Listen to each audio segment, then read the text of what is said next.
Carromato del Pensamiento. Este programa radiofónico tiene como objetivo divulgar, dialogar y reflexionar sobre temas de interés y actualidad desde las ciencias sociales y humanidades. Un servicio público orientado a la pluralidad del pensamiento.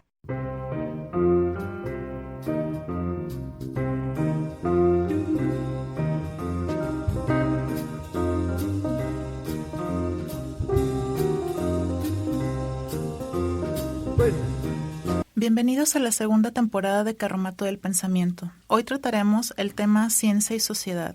Nuestra intención es dialogar sobre el lugar actual que ocupa la ciencia en nuestra sociedad.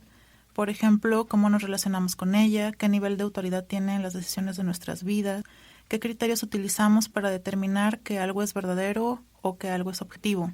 Rastreamos algunos antecedentes para comprender este contexto, así como sus consecuencias y los retos que nos plantean. A esta era se le denomina el New Age, donde lo racional se encuentra con lo irracional. Es una unión de espiritualidad, de misticismo y de naturaleza. Es pensamiento mágico. En la cultura global en la que nos encontramos, sometida a múltiples situaciones de estrés, de ansiedad, de angustia, hay una tendencia a que la gente estudie chamanismo, hechicería, sabiduría ancestral, como una manera de superar los desafíos personales. Por ejemplo, existe un libro que se titula La Guía de la Buena Bruja. Este texto ofrece una selección de conjuros y remedios naturales recuperados de hechiceros, curanderos, practicantes místicos y responde a una nueva espiritualidad regida por una generación millennial. Desde este punto de vista, los sistemas de creencias se cuestionan su espiritualidad ante las inconsistencias políticas y económicas. Por ejemplo, los resultados de EMPECIT del 2019 indican que los mexicanos confiamos más en la fe, en la magia y en la suerte que en la ciencia.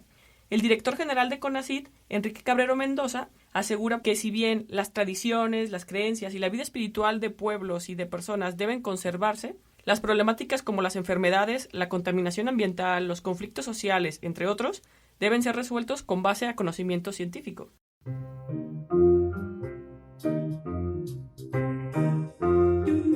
No sé por qué lo hice. Hay cosas que no tienen explicación. Entré a una tienda donde se leen las manos. Se ven ángeles, veladoras, amuletos para la decepción. Esto es lo que necesito, pensé. El poder de las promesas que ofrece este banco de los deseos cubre una amplia variedad. No sé por dónde empezar. Pasa igual cuando uno va a comer al puchero. Repaso los productos de la fortuna. El jabón. Ven a mí contiene las auténticas y originales feromonas que atraen al sexo opuesto. Desconfío un poco. Mi amigo se bañó con una pastilla de estas y salió de la regadera como si se hubiera tallado un ácido sulfúrico. La comezón le duró 3 días y de las mujeres ni sus luces. Aunque no soy supersticioso, lo compró. El amuleto de la suerte, la riqueza. Una bolsa de papel celofán que contiene una variedad de semillas como de ajonjolí y piedritas transparentes, elaborado con alta magia bajo la luna llena. Me llevo el amuleto. En materia de suerte y finanzas nunca está de más un poco de ayuda del azar sobornado bajo la luz de la luna. El Círculo Atlante atrae grandes poderes e inteligencia a sus portadores. Además, se aumenta la capacidad telepática. Siempre quise ser un telépata. Me jugué el todo por el todo. Una lectura de El Tarot. Una mujer, una gitana, una vidente. Me pidió partir el mazo de cartas. Pasé la mano izquierda sobre la baraja para transmitirle la pregunta que formulé con toda la fuerza de mi mente. Según las cartas, en noviembre recibiré una noticia magnífica. Los oros indican que mis finanzas se irán para arriba. Así dijo una mujer morena de pelo negro y de signo Acuario o Escorpión. Intentará quitarme mi dinero, pero no lo logrará. Qué bueno. El mago dicta que mi creatividad llegará en enero a su punto más alto. Antes de enero no intentaré ningún poema. Más vale que me haga revisar por el médico según las cartas. Estoy agotado. Por suerte, en diciembre estaré en perfectas condiciones. Una mujer envuelta en una especie de guirnalda en combinación con un señor que trae una espada quiere decir que en diciembre estarán los cuernos de la luna. Bendito sea Dios. Cuidado con los hombres, bancos de Sagitario. Desaforada envidia podría obstaculizar mis éxitos. Me cuidaría de ellos si siempre me cuido.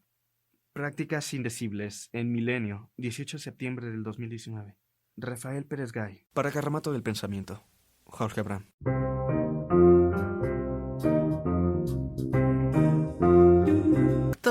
Algunos antecedentes de esta problemática que mencionas los explica Mario Bunge, un filósofo argentino ya bastante longevo, que en los 80 escribió un libro llamado Epistemología.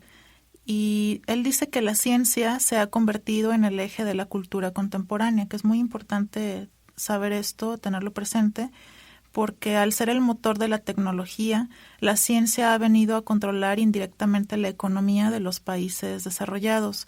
Por tanto, si se requiere adquirir una idea adecuada de la sociedad moderna, es necesario estudiar el mecanismo de la producción científica, así como la naturaleza de sus productos. Este libro, que fue publicado en 1980, tiene un prefacio que fue escrito 3 años antes, y ahí Bunge señalaba que la filosofía y la sociología anticientíficas de la ciencia inspiradas en Thomas Kuhn, que algunos lo conocen por este libro muy famoso que tiene, La estructura de las revoluciones científicas, y a Feyerabend por el anarquismo epistemológico. Estos dos filósofos, sociólogos, que fueron tan importantes en los 50 para Bunge, han influenciado pues negativamente a la sociedad y a la comunidad científica, porque derivado de sus propuestas nos dice que se entiende que la ciencia es el resultado del trabajo de cerebros individuales, que también la ciencia construye colectivamente los hechos en lugar de estudiarlos,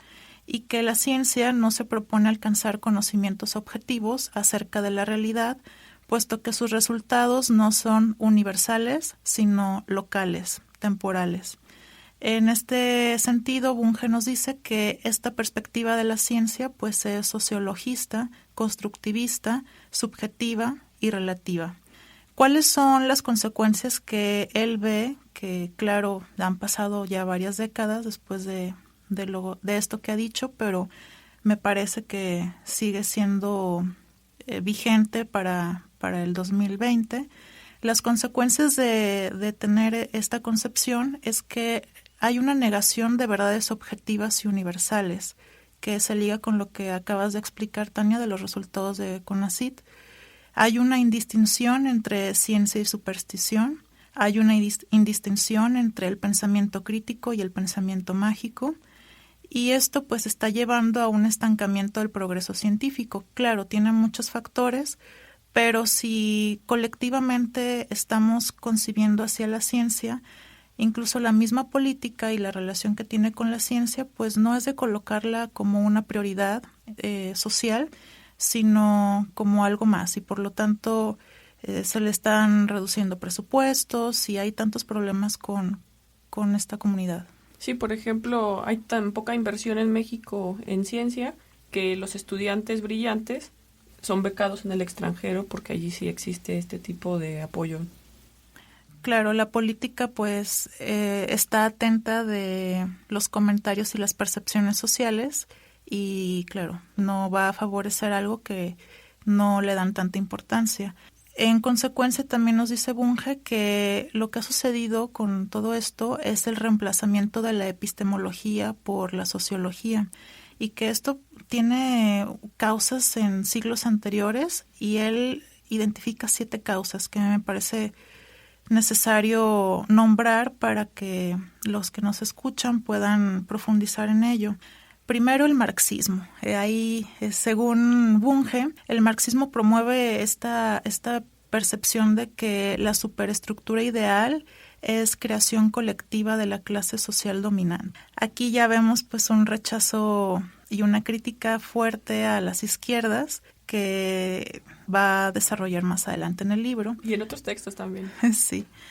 Y no porque precisamente sea de derecha, pero sí tiene una postura pues ahí bastante crítica con las ideologías que se han colocado en la bolsa del marxismo, como le dicen en algún punto, y del izquierdismo. Otra de las causas es el facilismo, que aquí hace alusión a que las humanidades cobraron mucha importancia, y especialmente la sociología, en las universidades. Esto lo dijo en los 80s, finales de los 70s. Ahora creo que esto ha cambiado bastante, pero permanecen las consecuencias de haber tenido esa difusión. Otra causa nos dice que son los giros lingüísticos, hermenéuticos, semióticos, retóricos y pragmáticos, donde la atención del hecho pasó al símbolo. la atención que le debemos de poner a las hipótesis contrastables pasó a la interpretación arbitraria y la verdad a la cuestión metafórica y la reflexión a la acción. Aquí también podemos leer la importancia de estas teorías sociales y lingüísticas, la deconstrucción, por ejemplo, que tanta importancia va a hacer en pues la semiótica y la polisemia. Entonces, el Bunge dice esto pues fue tremendo para que la ciencia empezara a perder pues su rigor, no la ciencia en sí, sino la percepción de la gente sobre la ciencia. La cuarta causa nos habla de la difusión de las filosofías irracionalistas y del pensamiento débil del posmodernismo, o llamado también contrailustración. Sabemos que la filosofía irracionalista no es precisamente de mediados del siglo pasado, sino desde antes.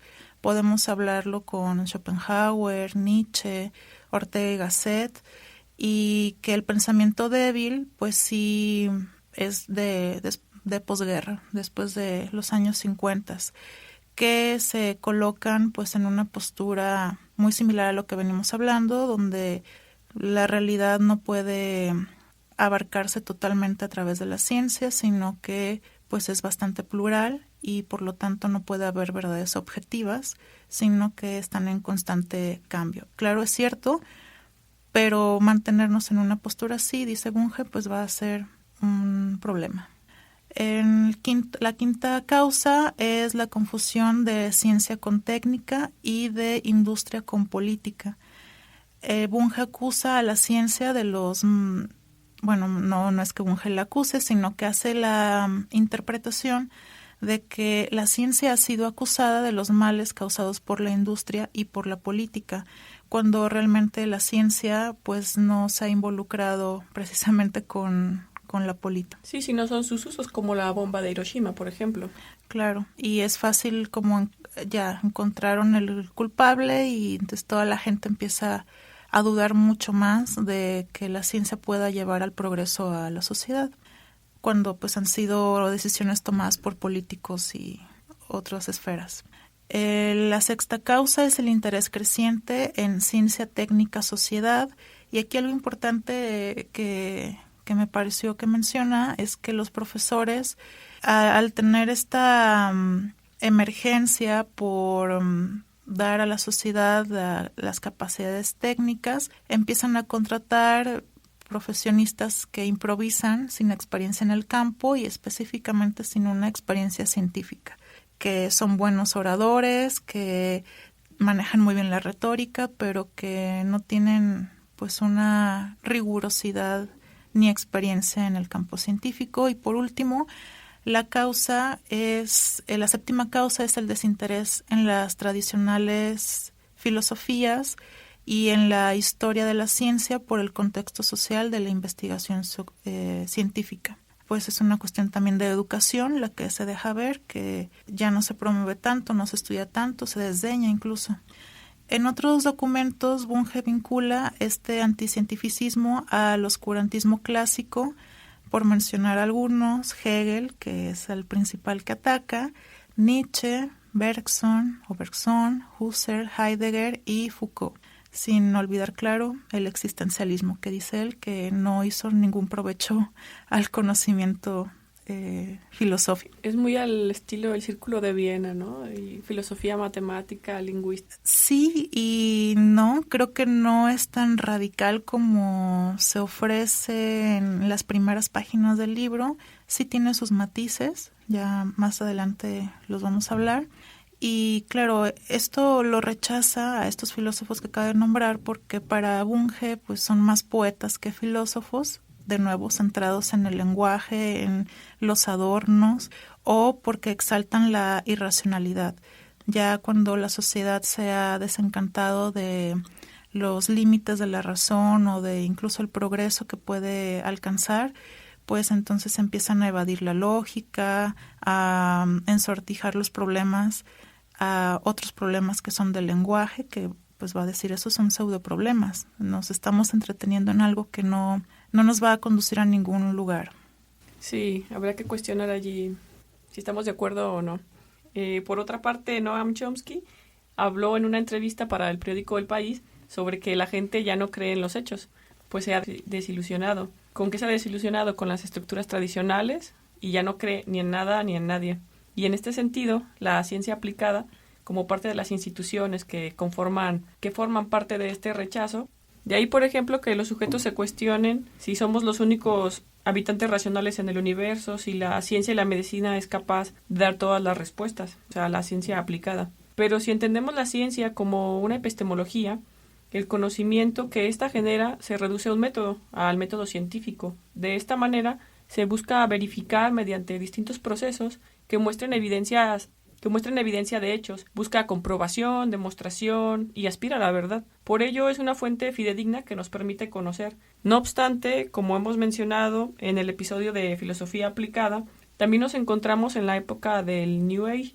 De hecho, hace un momento hablé del Now Age. Aunado a esto, cabe señalar que todos los pueblos tienen tradiciones y culturas que se mezclan tanto en lo religioso como en lo mítico y que de manera cultural, ya sea particular o a nivel social, tienen una mezcla de creencias y de saberes que oscilan entre la fe, la magia, las creencias, los hechos y el saber, como mencioné hace un momento en la estadística de CONACYT. En este sentido social, la ciencia funge un papel muy importante en la vida diaria. Sin embargo, cada vez es más evidente personas que no creen de todo en la ciencia. Probablemente, Jazmín, te has dado cuenta de que la ciencia como una disciplina en particular tiene una hibridación de distintas epistemologías en la construcción y la interpretación de los hechos. Y este escepticismo a la ciencia tiene relación con las instituciones que regulan y que la controlan, como lo que tú mencionabas hace un momento, ¿no? Si vemos los efectos y pensamos que la ciencia es la causa directa de quizá atrocidades, pues vamos a condenarla. Y a final de cuentas es una situación de control hegemónico.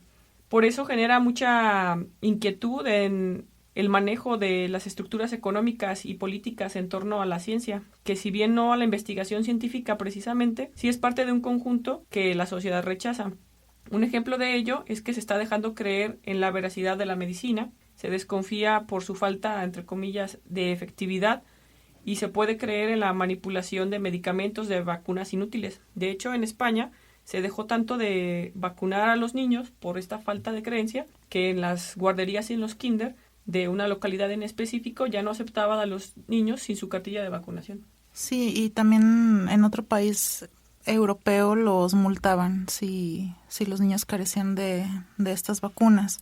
En México no está sucediendo eso. Hay mucho libertad en que los padres decidan si los vacunan o no. Lo que mencionabas hace rato de la multiplicidad de disciplinas para comprender un problema, eso a mí me interesa porque parte del posmodernismo es orientarnos, y también en la educación, cómo nos orientan y nos capacitan a trabajar de manera multidisciplinaria, que es muy enriquecedor y, claro, da diferentes aristas de un mismo problema. Sin embargo, cuando hablamos de epistemología, en la cuestión interdisciplinaria es delicado porque cada ciencia y cada disciplina trabaja con sus propias epistemologías. Entonces, al momento de tratar de comprender un problema, algunas entre ellas se rechazan, no son compatibles, pero parece que estamos viviendo en un momento donde se están forzando estos trabajos interdisciplinarios que, lejos de enriquecerse o ayudarse a resolver problemas, se pasan la bolita. Es mi impresión, al menos desde el área en el que yo estoy, en psicología.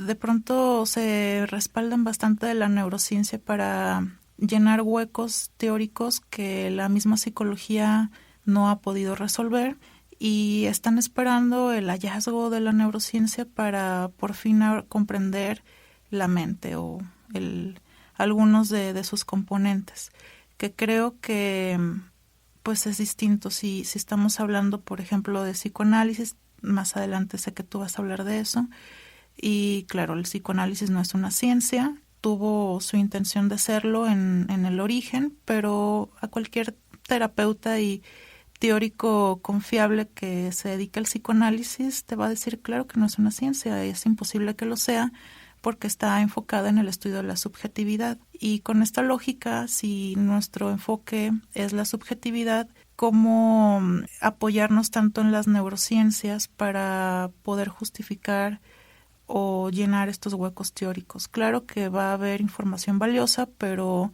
no se va a resolver un problema con otra ciencia o disciplina. Eso es lo que a mí me parece delicado, que tanto la cultura, la educación, el trabajo, por esta posmodernidad, nos ha orillado a verlo de esta forma. En otro autor que estuve revisando, y lo que acabas también de mencionar sobre el escepticismo, hay un profesor del Colegio de Francia y del Instituto Pasteur que se llama Jean-Pierre Changeux, espero pronunciarlo bien. Tiene un libro que se llama El hombre de verdad, que fue publicado en el 2002, donde explica que un modelo es un conjunto de objetos mentales organizado y coherente, mínimo y no contradictorio. Estamos hablando de un modelo teórico. Una propuesta que tiene por objeto resolver un enigma científico en un contexto muy abierto de teorías, observaciones y experimentaciones en curso e igualmente fuerza sociológica. Aquí estamos viendo todas esas combinaciones. No obstante, nos dice Jean-Pierre, todo modelo pertenece a la categoría de representaciones cerebrales, que son instrumentos de transición a ser abandonados o revisados. Y concluye, ningún científico tiene derecho a afirmar, ni siquiera en dominio restringido, que con el resto de los especialistas en la cuestión ha llegado a la verdad absoluta. En las ciencias no existe el esplendor de la verdad, todo lo contrario, lo que existe es un escepticismo organizado.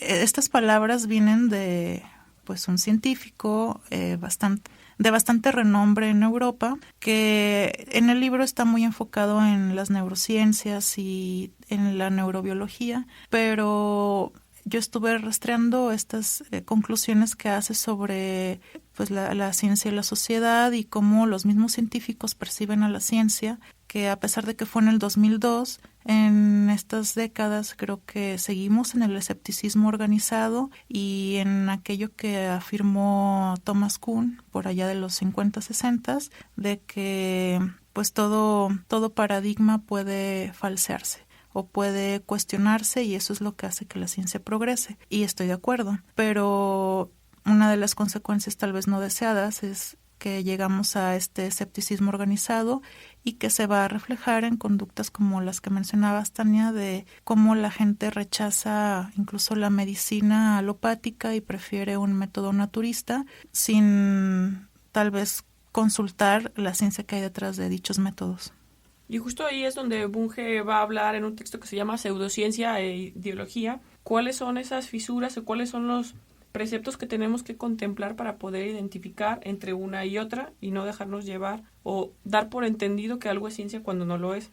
Por eso es importante hacer una distinción en los términos ciencia, pseudociencia, ideología y pseudotecnología. Bunge dice que la epistemología contemporánea está en crisis y afirma que el conocimiento exacto y genuino permite descubrir la falsificación, lo que tú mencionabas hace un momento.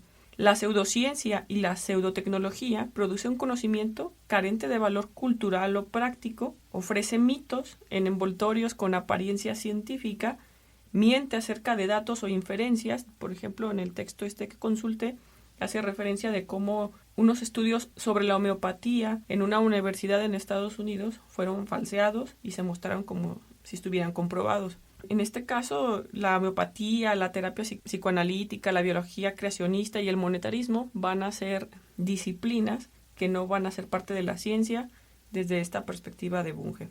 ¿Cuáles son los peligros de la pseudociencia y de las ideologías? Pues el peligro es que intentan pasar especulaciones y datos no controlados por resultados de investigación científica. Y ahí está lo peligroso, porque como se trabajan bastante en el ámbito de la salud, ¿qué va a suceder si una persona recurre a alguno de estos métodos que no están comprobados? Pues puede tener unas implicaciones bastante impactantes de manera negativa. Hay varios puntos que destaco de Bunge sobre estas distinciones y sobre qué es lo que no está comprobando la pseudociencia. La primera de ellas es que contamina otros campos de conocimiento. La segunda es que es accesible a millones de personas. Esto es como un paradigma de pronto, porque las revistas de investigación científica, que es donde se presentan los resultados más novedosos de los científicos del mundo, están segmentadas y son de pronto elitistas solamente a su nicho. Y justo por ejemplo, por esta tendencia antivacunas que existe, es que universidades en el país como la UNAM dicen, tenemos que hacer llegar la información científica a la gente, porque ahí está como lo peligroso. Cuando nosotros estamos viendo, por ejemplo, en redes sociales, que es la fuente de información a la que la mayoría de las personas recurre o recurrimos. Y de formación. Y de formación, sí. Y consultamos en YouTube y creemos que porque alguien se graba, está comunicando algo verdadero y comprobado. Bueno, pues encontramos información que no está verificada. Y recuerdo que en una conferencia sobre qué estaba pasando con la medicina y esto de que las personas no estaban vacunando en el país, pues decían distintos médicos investigadores que se tiene que hacer algo para que esta información sí llegue a las personas, para que esté realmente informada y tome decisiones en base a ello y no solamente en estos postulados que no han sido comprobados. Pero ¿tú crees que ese sea el problema, de que la información no es accesible? Me parece que hay gente que sí tiene acceso a la información, incluso la han formado en esa información, pero prefiere optar por el pensamiento mágico o disciplinas que evidentemente sabe que no son científicas. Sí, exactamente, porque hay una diferencia entre creer, saber y conocer, como haciendo alusión al texto de Villoro. Y yo puedo saber algo, pero puedo decidir creer en otra cosa distinta, ¿no? Entonces yo puedo saber que la ciencia tiene una comprobación, pero decido o le tengo fe a otro método. Entonces, bueno, ahí está. Es muy peliagudo, ¿no? Y es un tema también un poco susceptible, porque cuando cuestionas este tipo de verdades, las personas a veces se ponen como vulnerables, porque no se dialoga a veces desde la racionalidad, sino desde la emocionalidad. Entonces, bueno. El tercer punto que explica Bunge es que la pseudociencia goza el apoyo de los poderosos grupos de presión, como iglesia o partidos políticos, y no solamente de ellos. Por ejemplo, cuando hablamos de la filosofía aplicada y del New Age, se hablaba de que llega al mercado un montón de literatura que tiene que ver con la autoayuda de personas no profesionales. Pues es lo mismo, es un gran negocio y está ahí. Podemos pensar entonces que si lo vemos en todos lados habría que dudar, ¿no? Esa sería como de antemano una señal de que nos tomemos cierta reserva. Y aunque sí es cierto que a muchos les puede parecer aburrido o irrelevante estar pendientes de las revistas científicas, también es importante comprobar, bueno, por ejemplo, en el año pasado, que hubo una epidemia muy fuerte en Jalisco de dengue, fue uno de los países que tuvo más dengue en el resto de la nación. Surgen en redes sociales un montón de métodos preventivos, curativos, que no están comprobados científicamente y que la gente lo prueba, entre otras cosas por la desesperación, entre otras cosas por el miedo. Pero no sé si tú viste por ahí, Jazmín, pero en las redes sociales de las universidades o del IMSS, del ISSSTE, rondaban pequeñas fichas con qué sí hacer si había dengue y qué no hacer si había dengue. Agua de coco en lugar de electrolitos, bueno, no lo puedes sustituir. Si te perfumas atraes más al mosquito. Si comes azúcar, bueno, ese tipo de mitos son parte de esta realidad, ¿no? Y México tiene mucho de este bagaje de diversidad, multicreencia o multidisciplinario en cuestiones de ideología. Otro punto que menciona Bunge es que la pseudociencia goza de la simpatía de los medios de comunicación en masa. O sea, lo vamos a ver ahí, lo que acabo de mencionar, ¿no? Se encuentra en las redes. No sabemos quién lo escribió, ni si es una persona que sabe de eso, pero lo damos por hecho porque está allí, tiene un medio de difusión. El punto 5 que menciona Bunge es que es un negocio multibillonario y explota la credibilidad del público. Aquí no estamos buscando meternos con la creencia de nadie, sino más bien revelar los peligros o qué es lo que pasa al no entender la ciencia como un método o una epistemología que está verificando, que quiere mostrar la verdad, por lo menos en ese momento, en ese instante, porque sabemos que por lo mismo se está verificando constantemente y que lo entendamos de esa manera. El punto 6 de Bunge dice que la pseudociencia pone en peligro el bienestar físico de mucha gente e incluso el porvenir de muchas naciones, como es el caso de las vacunas, ¿no? Entonces, ¿qué va a pasar si las personas no se empiezan a vacunar? Pues va a haber epidemias como lo había en cualquier época que hayan estudiado en sus clases de historia, ¿no?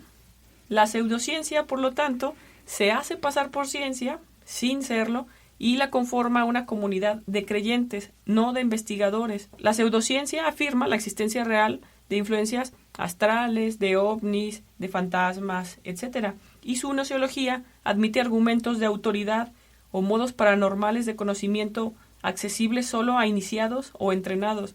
Y la ciencia, aunque sí es cierto que el científico es el que sabe exactamente qué está sucediendo y a veces pues nadie se entera de sus artículos, para empezar todos están en inglés.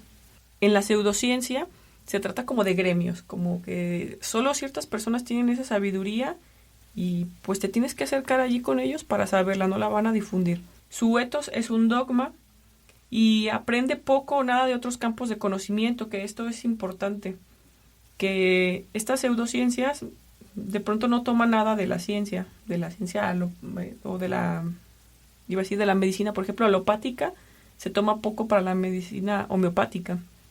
También presenta problemas mal planteados con supuestos, y ese es uno, en el método científico, es uno de los puntos clave para poder tener resultados fidedignos, hacer un buen planteamiento. Entonces, si una persona no está preparada y no sabe plantear los supuestos, o no comprueba sus hipótesis, no demuestra sus teorías, pues aquí hay un fallo muy importante. Las hipótesis que presentan las pseudociencias son incontrastables con la ciencia y no buscan leyes, sistematización en teorías para explicar o predecir, como lo son la futurología, las predicciones, la astrología. Dan por sentado que todo lo que es técnicamente posible y socialmente deseable terminará por hacerse, como si no hubiese limitaciones de recursos. Y aquí está otra vez el pensamiento mágico. Esto quiere decir que se considera como un virus intelectual la pseudociencia que puede enfermar a una cultura y predisponerla contra la ciencia. Esa es la parte peligrosa, no la diversidad de creencias en distintas disciplinas. Sin embargo, no hay una cultura sin ideología. O sea, a final de cuentas no podemos apelar a que todos seamos siempre científicos, ¿no? Somos seres humanos, no es posible.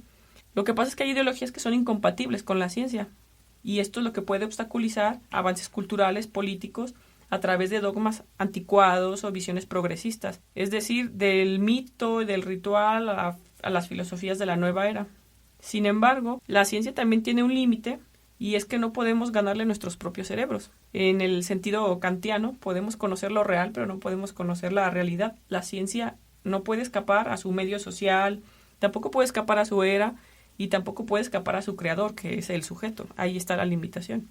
Estaba pensando mientras exponías todo esto, el problema que tenemos en México del pensamiento mágico, y que a pesar de tener acceso a la información y tal vez discernir lo que es cierto de lo falso, ¿cuál es el origen de que se prefiera la creencia y no la investigación científica? Creo que tiene que ver con los afectos y con, por ejemplo, Ortega y Gasset decía, más que nuestras ideas, somos nuestras creencias. Y podremos tener un doctorado, pero si crecí en una familia o en un contexto religioso o con algunas creencias o supersticiones de este tipo, pues tal vez va a ser lo que más moldea la conducta. Es difícil poder decir, ok, entonces hay que educar en ciencias o hay que hacer que la política apoye más investigaciones científicas. Creo que la cultura mexicana ya está enferma de pensamiento mágico y de pseudociencia. No solo la mexicana, me imagino que también muchas otras, pero también, por ejemplo, lo decía Octavio Paz en El laberinto de la soledad, cómo somos más dominados por nuestras pasiones y por nuestros afectos que por la razón, y que eso es lo que no nos permite progresar. Y como hace referencia a Milán Kundera en la insoportable levedad del ser, el sujeto no le gusta la levedad, busca la pesadez, ¿no? Entonces el mito, la religiosidad, la fe, las creencias, los rituales resignifican la realidad, le dan un sentido que por supuesto que la ciencia no lo tiene. La ciencia es fría, es dura, son números, son estadísticas, y eso no le aporta a este nivel, a esta identidad sobre todo. Sí, como que no es atractivo para la imaginación, para otros aspectos o dimensiones del ser humano. Y creo que se ha desdeñado mucho la ciencia por precisamente llamarla fría, dura, muy racional, y creo que están exaltadas más otras dimensiones del hombre, como lo creativo y la imaginación y los afectos, las relaciones sociales. Y no podemos ser robots, desde hace rato somos seres humanos y tenemos todas estas dimensiones, pero sí habría que empezar a analizar qué tanto dejarnos llevar o darle preponderancia a ciertas dimensiones nos está afectando en otros niveles. Y no olvidar que tenemos una herencia cultural, pero no es así, es que también a veces entendemos mal la ciencia, ¿no? Y por eso a veces las personas se enojan o la rechazan, porque la ciencia está buscando constantemente métodos de verificación y después encuentra nuevos datos o descubre nuevas formas y se está replanteando constantemente. No es una verdad universal. Bueno, buscando de qué manera se puede solucionar, pero no significa que la ciencia tiene una respuesta absoluta, eterna, y creo que también de allí viene como la desilusión, ¿no? Como que creemos que la ciencia, al ser tan fría, tan cuadrada, tan medida, de pronto tiene la solución, y como no lo fue así, hay un rechazo, ¿no? Hay una separación, por lo tanto, o solo la niego o busco otras opciones para solucionar mis problemas.